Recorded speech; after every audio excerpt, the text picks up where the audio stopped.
네, 은혜 찬양 너무 감사합니다. 네, 평안하셨습니까? 드디어 다음 주에 담임 목사님이 오신다고 하십니다. 네. 이제 남은 설교의 말씀이 주일을 포함해서 오후까지 생각해 보니까 한 5번 정도 남은 것 같습니다. 네. 오늘 처음 이제 시작을 하는데 하나님 나라와 복음이라는 그런 말씀으로 전했으면 합니다. 그래서 이 6번 정도를 이렇게 다 예배에 참석을 하시게 되면 좀 이렇게 같은 주제의 말씀을 듣게 되지 않겠나 생각을 합니다. 부족하지만 또 잘 준비해서 전하도록 하겠습니다. 그리고 또 새로 오신 목사님을 위해서 또 계속 기도해 주시길 바랍니다. 네. 비그리스도인이나 또 그리스도인은 누구나 행복한 인생을 살기를 원합니다. 그런데 모든 사람이 행복하게 사는 것은 아닌 것 같습니다. 그리스도인이라도 내 삶 전체를 그리스도 예수님께 온전히 맡기지 못하고 내 인생의 주인이 내가 되어서 살아가고 있다면 복음이 약속하는 그 놀라운 기쁨을 누리지 못하게 하는 가장 큰 이유일 것입니다. 생각해 보면서 기쁨을 이루지 못하는 몇 가지 이유를 이렇게 생각하게 됐습니다. 먼저는 자신이 인생의 주인이라고 주장하는 순간 우리는 우리에게 감당할 수 없는 모든 책임과 짐을 스스로 짊어지게 됩니다. 내 힘으로 미래를 어떻게 한번 해보려고, 통제해보려고, 관리해보려고 하고 또 모든 문제를 내가 해결해야 한다는 그 압박감은 끊임없는 염려와 불안을 낳습니다. 이것은 기쁨을 짓누르는 가장 무서운 짐입니다. 그리스도께서 우리의 삶의 기쁨의 근원이 되는 것이 아니라 마땅히 지켜야 할 의무나 행해야 할 일로 여겨지게 됩니다. 예수님의 삶과 성품을 닮아가야 한다고 말은 들었지만 아직 준비가 되지 않으니까 의무가 됩니다. 그래서 기쁨은 의무에서 오는 것이 아니라 관계에서 오고 또 주님께서 주신 은혜의 선물을 누리는 데서 오는 것인데 그대로 누리지 못하는 것이 됩니다. 복음을 믿고 산다는 것은 십자가에서 옛 자아가 죽고 부활하신 그리스도에서 새 자아로 사는 것을 말합니다. 예수님이 나를 위해 죽으셨다는 사실을 믿지만 정작 나의 교만, 나의 고집, 또 나의 욕심, 또 자기 중심적인 생각은 십자가에 못 박지 않고 여전히 붙잡고 있습니다. 십자가는 믿지만 자기를 부인하는 부활의 삶으로 나아가지 못하는 것입니다. 다시 사는 부활의 기쁨을 누리기를 원하지만 내 자아가 여전히 살아있어서 먼저 죽지 않으면 부활이 있을 수 없기 때문에 그 부활의 기쁨을 누리지 못하게 되는 것입니다. 그리고 내 안에 여전히 왕이 존재합니다. 그것은 두 주인을 섬길 수 없듯이 내 마음의 보좌에 여전히 내가 앉아 있는 한 진정한 주인이신 그리스도께서 주시는 평안과 기쁨이 흘러 들어와 채워질 공간이 없습니다. 복음이 주는 그 기쁨의 근거는 내가 그리스도와 함께 있음을 믿게 되는 것입니다. 사도 바울은 이것을 위해서는 주인의 교체가 있어야 한다라는 것을 말씀합니다. 주인의 교체가 기쁨의 근원이 된다는 것을 명확하게 선포합니다. 오늘 본문의 20절 말씀을 다시 보시길 바랍니다. 내가 그리스도와 함께 십자가에 못 박혔나니 그런즉 이제는 내가 사는 것이 아니요 오직 내 안에 그리스도께서 사시는 것이라. 이제 내가 육체 가운데 사는 것은 나를 사랑하사 나를 위하여 자기 자신을 버리신 하나님의 아들을 믿는 믿음 안에서 사는 것이라. 아멘. 우리의 삶을 그리스도께 맡긴다는 것은 불안한 나의 주권, 통제권을 내려놓고 완벽하고 선하신 하나님께 그 주권을 넘겨드리는 것, 이양하는 것입니다. 이때 비로소 우리는 내가 사는 것이 아니요 오직 내 안에 그리스도께서 사시는 그 존재가 되어서 상황과 환경을 넘어서는 근본적인 주님께서 주시는 그 기쁨을 누리게 되는 것입니다. 이런 깨달음을 바탕으로 우리가 매일의 삶 속에서 어떻게 주권을 예수님께 있다고 다시 고백하고 맡길 수 있을지 묵상하는 것이 기쁨을 회복하는 출발점이 될 것입니다. 그리스도인이 십자가와 부활의 복음이라는 하나님께서 주신 우리 인간에게 주신 최고의 그 기쁜 소식을 붙잡고 있으면서도 현실 속에서 행복해하거나 기쁨을 누리지 못하는 또 몇 가지 이유가 또 있습니다. 대부분의 사람들이 행복과 기쁨을 혼동하고 있습니다. 일본적으로 생각하는 그 행복은 종종 외부의 환경이나 또 삶 속에서 일어나는 그 일들에 좌우되는 일시적이고 감정적인 상태를 행복이라고 생각하면서 살아가고 있을 때가 너무도 많습니다. 예를 들면 좋은 일이 생기면 기분이 좋고 행복함을 느끼는 것입니다. 그런데 성경에서 말하는 것으로 참된 기쁨은 환경에 상관없이 예수 그리스도의 그 존재하심과 구원의 확신에서 비롯되는 그 내면에서 일어나는 확신이나 평안을 의미합니다. 하지만 그리스도인이라고 하더라도 세상적인 성공과 또 물질과 건강과 또 사람들의 그 인정, 그런 외부적인 조건에서 행복을 찾으려고 할 때 당연히 그 조건이 사라지거나 충족되지 않으면 기쁨을 잃게 됩니다.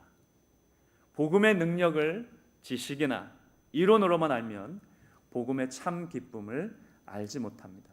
머리로는 십자가와 부활의 복음을 알지만 그 복음이 내 삶의 그 모든 영역에 미치는 구체적이면서도 또 실제적인 그런 그 능력을 깊이 체험하지 못하니까 현실의 어려움 앞에서 복음의 기쁨이 희미해지게 되는 것입니다.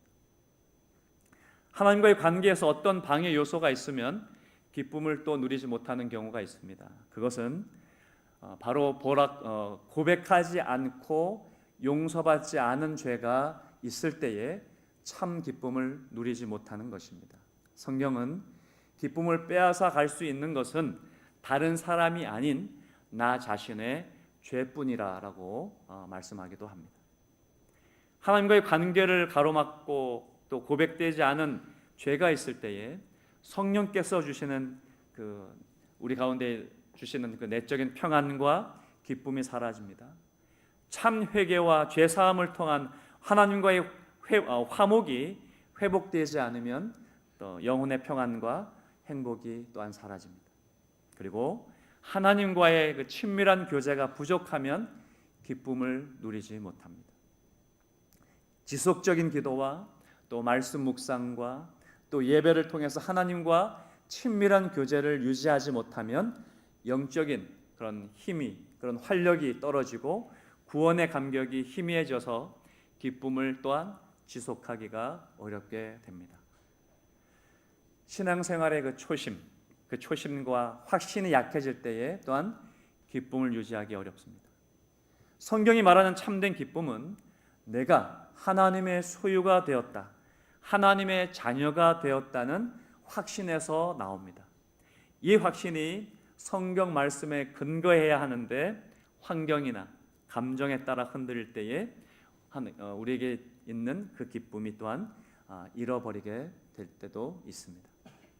또한 그리스도인은 고난 속에서도 모든 것이 합력하여 선을 이룰 것이라는 그 굳건한 믿음으로 평강과 기쁨을 유지할 수 있어야 합니다. 그러나 고난과 인생의 문제 그 자체에 너무도 집중하고 매몰되다 보니까 영적인 시야가 가려지고 희미해져서 또한 우리의 기쁨을 상실하게 될 때도 있습니다.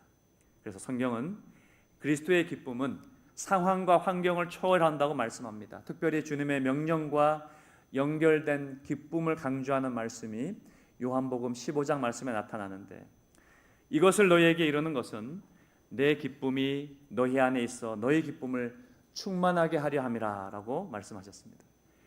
주님의 자녀가 된 우리가 기쁨이 충만한 삶을 살기를 바란다는 귀한 말씀입니다. 예수님의 이 말씀처럼 기쁨은 예수님 안에 거하고 그분의 계명, 그분의 그 사랑을 지켜나갈 때에 주어지는 충만한 상태, 그것을 성경에서 말씀하는 그 기쁨이라고 말씀하고 있습니다. 정리해서 잠깐 말씀드리면 그리스도인들이 복음을 알면서도 기뻐하지 못하는 이유는 복음의 진리가 지식에만 머물러 있을 때에 실제 삶을 지배하지 못할 때, 죄로 인해서 하나님과의 관계가 막혔을 때 그 기쁨이 소멸될 수 있다는 것을 말씀하는 것입니다. 사복음서에는 예수님의 생애와 사역이 나옵니다. 특히 마태복음 4장 말씀에 보면 요한이 잡힌 후 예수님께서 갈릴리에 오셔서 하나님의 복음을 전파하여 이르시되 때가 찼고 하나님의 나라가 가까웠으니 회개하고 복음을 믿으라라고 하시더라라는 말씀이 있습니다. 우리가 성경을 펼칠 때 가장 먼저 주목해야 할 것은 예수님의 첫 말씀입니다. 세례 요한이 잡혀서 옥에 갇히자 예수님은 공생애를 시작하시면서 갈릴리에 오셔서 하나님의 복음을 전파하셨습니다. 근데 그 복음의 메시지에는 집중해야 할 두 가지 문장이 있습니다. 하나는 때가 찼고 하나님 나라가 가까웠으니 라는 것이고, 또 두 번째는 회개하고 복음을 믿으라입니다. 예수님은 이 땅에 오셔서 한 가지 주제, 바로 하나님의 나라를 선포하셨습니다. 이 선포는 구약시대 내내 이스라엘 백성들이 간절히 기다려온 하나님의 통치와 다스림이 이제 그들의 삶의 현장에 예수 그리스도를 통해서 실제로 시작되었다는, 정말 그 당시에 정말 혁명과도 같은 그러한 선언이었습니다. 예수님께서 때가 찼다고 선언하신 것은 구약의 모든 예언과 역사가 바로 메시아이신 예수님의 오심을 가리키고 있었음을 의미합니다. 이제 더 이상 기다릴 필요가 없게 되었습니다. 하나님 나라가 가까이 왔다는 말은 단순히 심판이, 종말이 임박했다라는 그런 시간적인 의미를 넘어섭니다. 이것은 하나님의 나라의 통치자이신 예수 그리스도가 우리 가운데 오셔서 그 나라를 이미 가져오셨다는 하나님의 주권적인 그런 선언입니다. 하나님의 나라는 눈에 보이는 영토나 건물이 아니라 하나님의 뜻이 이루어지고 그분의 통치가 실현되는 모든 것을 말합니다. 예수님이 계신 곳, 예수님을 영접한 사람의 마음과 삶의 모든 영역과 그 모든 것이 하나님의 나라라는 것입니다. 이 하나님의 나라는 예수님께서 이 땅에 오심으로 이미 우리 안에 임하셨음을 믿습니다. 그리고 주님이 재림하실 때에 완성될 것이라고 말씀합니다. 하나님에 들어가는 유일한 길은 회개하고 복음을 믿는 것입니다. 이 두 가지는 동전의 양면과도 같습니다. 회개는 단순히 죄를 뉘우치고 눈물을 흘리는 그런 감정적인 그런 행위가 아니라, 원어로 볼 때에 회개를 나타내는 메타노니아는 생각을 바꾸는 것을 의미하고, 이것은 삶의 방향을 완전히 돌이키는 것을 뜻하는 것입니다. 우리는 그동안 내가 내 인생의 주인 노릇하면서 내 뜻대로 살아왔습니다. 회개는 바로 이 자기중심적인 삶의 태도에서 돌이켜서 주님의 통치하심 아래로 들어가는, 완전히 주권을 넘겨있는 주권 이양과 같은 것입니다. 내가 앉아있던 내 마음의 보좌를 깨끗이 비우고 예수 그리스도를 왕으로 모시는 결단입니다. 그래서 복음은 기쁜 소식입니다. 그 기쁜 소식은 바로 예수 그리스도의 십자가와 부활을 통해서 하나님의 백성이 될 수 있는 길이 열렸다라는 것입니다. 그래서 복음을 믿는다는 것은 예수님을 구세주뿐만이 아니라 내 인생의 주인으로 인정하는 것입니다.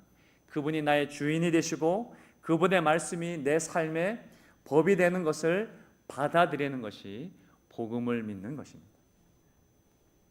하나님 나라의 복음은 우리에게 그렇게 엄청난 자유와 기쁨을 주시는 것입니다. 내가 내 삶의 주인이 되는 순간 내 모든 염려와 짐을 스스로 짊어져야 하지만 예수님께서 내 인생의 주권, 내가 주인이 되신다는 것을 알고 내 인생의 주권을 이양하는 순간 우리는 선하시고 전능하신 왕의 통치 아래서 주께서 주시는 평강과 기쁨을 누리게 되는 것입니다.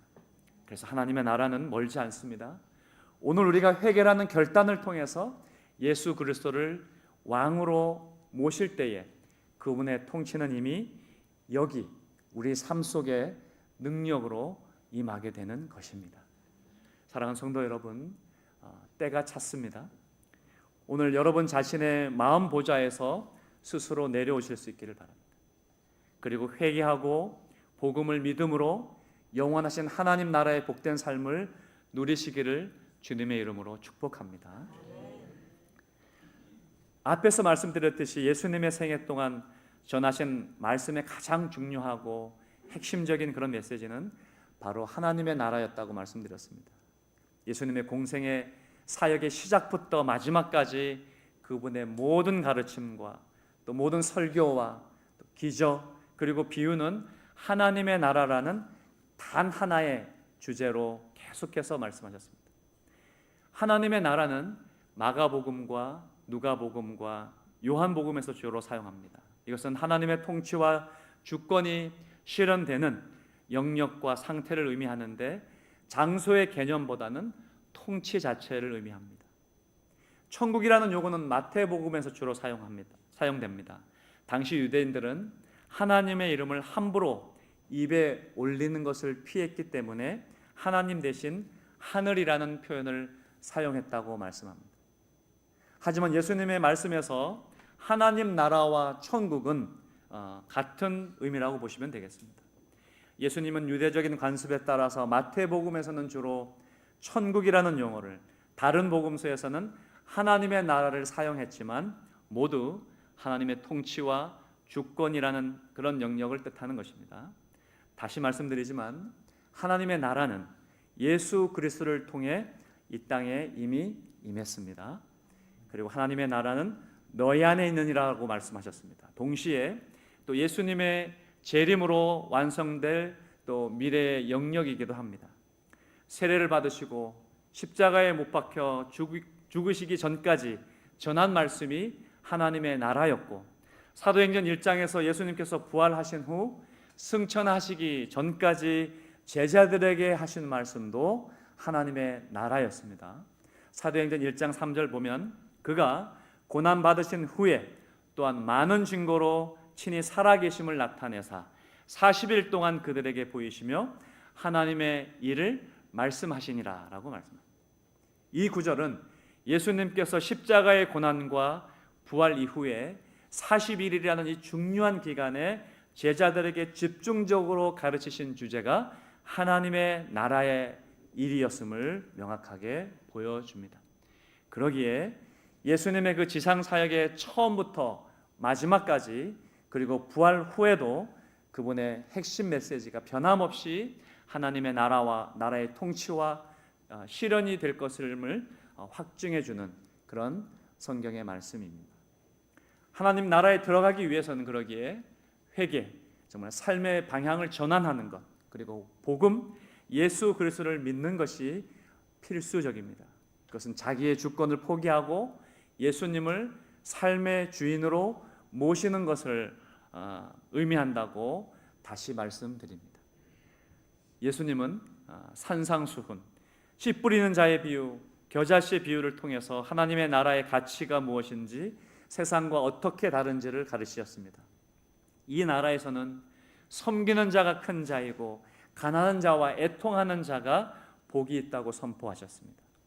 따라서 예수님의 모든 사역은 하나님의 나라가 왔다, 그리고 너희는 회개하고 이 나라의 백성으로 살라는 이 하나의 메시지를 중심으로 이루어졌다고 볼 수 있습니다.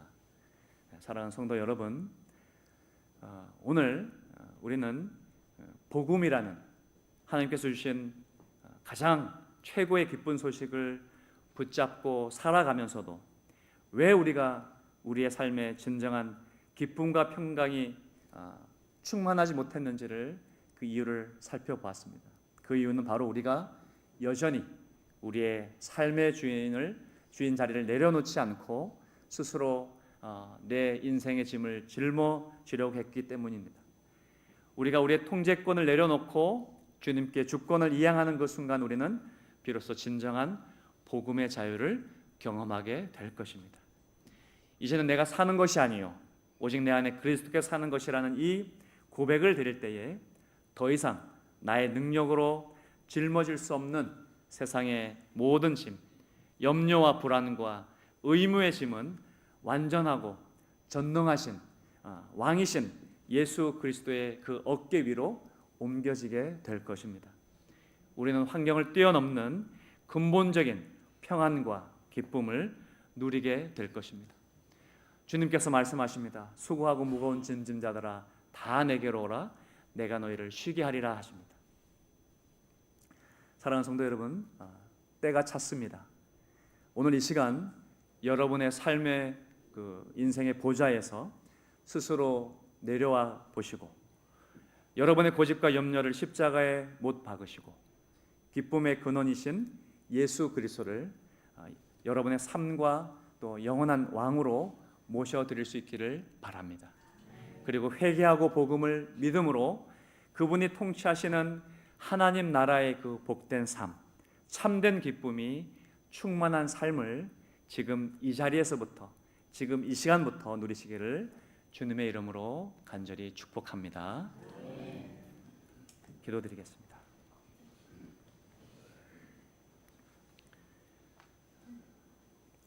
사랑의 아버지 하나님, 설교하는 전하 우리 모든 성도들이 정말 내 인생의 주인이 예수 그리스도이심을 믿고 넘겨드리는 일이 그렇게 쉽지 않다는 것을 너무도 잘 압니다.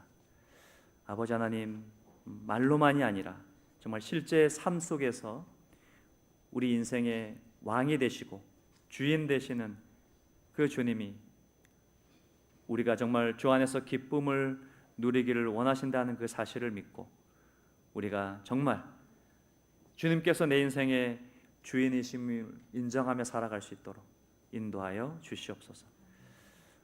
정말 내 안에 계신 분이 예수 그리스도이심을 알아 늘 하나님의 그 말씀에 순종하게 하시고 하나님의 나라가 우리의 삶 가운데 또 교회 가운데 이 나라와 열방 가운데 임하게 되는 놀라운 감격을 기쁨을 볼 수 있게 되는 누리게 되는 은혜가 있도록 인도하여 주시옵소서. 하나님 나라와 복음에 대해서 다시 한번 생각하게 되는 기회가 되게 해 주시고 주님 모든 우리의 삶을 주께서 친히 인도하여 주시기를 간절히 소원합니다. 감사드리옵고 우리의 왕이시고 구원자 되시는 예수 그리스도의 이름으로 기도 올립니다. 아멘.